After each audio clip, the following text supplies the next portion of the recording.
Those two issues, transportation funding and the liquor stores, I don't think there's been much movement since then. Well, the Senate has had one hearing. I suspect they're going to have two more hearings when it comes to liquor. The Senate also voted a bill out of committee on transportation, so that was some movement. But let's step back a little bit. What do we have? We have four major things to get done between now and June the 30th. And I think if somebody does the math, and I haven't sat down to do it, but about 48 days. Not 48 legislative days. Right. Okay, I look at it, days. 48 working days for me, okay, until we have the budget is supposed to be due.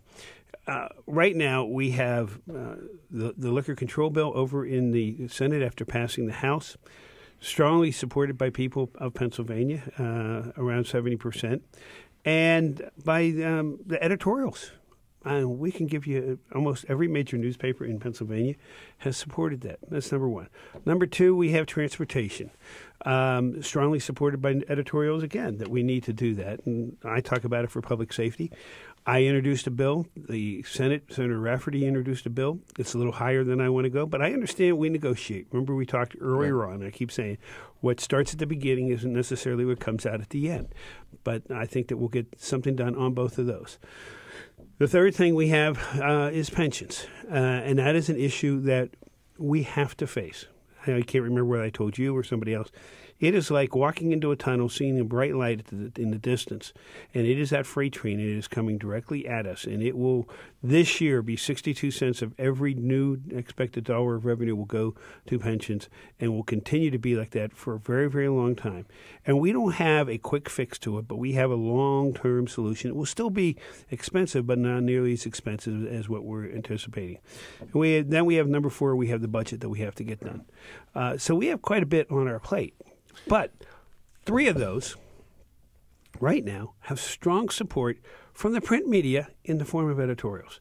And so I hope in the next 48 days that the members of the legislature in the House and the Senate, Republican and Democrat, understand that there is support to get these bills done out there, and we need to get them done. I know it may sound like a ridiculous question to ask, but Nothing's ridiculous in politics. 4 major pieces of legislation in less than 2 months' time. It seems like one would think they could all get done, but history being our guide, it's going to be a hard lift to get all 4 of these done in less than 2 months. Have you worked in the legislature? I've kept my eye on them a few times. Okay. All of this, the idea was introduced February the 8th was my budget address, I think. Something, yeah. So first week it was of February. there. And there's been work. There has been work done behind the scenes.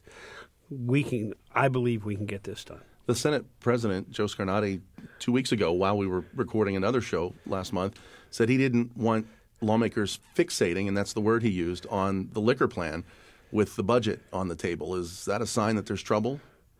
Senator Scarnati made that statement at one point in time. I don't know whether he would stick to that right now. 4 points out of everything that's out there, I don't consider fixating. We need to focus on. Maybe fixating is not the right. We need to focus on it. We need to focus on pensions. We need to focus on transportation. We need to focus on the budget. Speaking of the budget, a projected budget gap now of more than $500 million. Democrats are suggesting that maybe we should delay the reductions in the capital stock and franchise tax. That's what they did back in the. Is that on the table? That's what they did back in the Rendell administration. We delayed it, and we saw at the same time we delayed it, we saw the economy start to slow down again. Since we have been reducing that, we've seen our economy starting to grow some. Will people put that on the table? Sure, they're going to put it on the table. Will I accept it? I haven't made up my mind on that. I'm not leaning that way. I can tell you right now if I don't see movement. This is the most interesting budget gap I've seen because we are running ahead of projections. If you look at what was in place when this budget was drafted back on June 30th last year, we're $67 million in the black, but we're running below the revised projections you had when you put next year's budget together way back at the beginning of the year. So it's really confusing to wrap our heads around, but it sounds like last year's projections are going to be just about accurate, and we're going to end the year with a zero-sum game, just like budgets are supposed to be. But now that translates into, based on the rosier picture we had back in February, a $500 million hole when you combine this year and next year. It might be who. Yeah, here's the problem with projections. They're exactly that. Like, who did you project to win the Super Bowl last year? My Cleveland Browns, obviously. Right. Okay.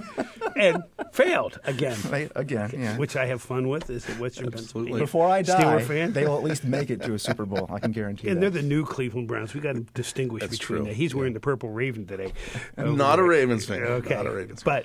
But and that's part of the problem with the fact that the economy is still struggling along. For the last 2 years, we've seen the similar type of things are looking good, and all of a sudden we hit February, March, April, it starts to slow down a little bit again.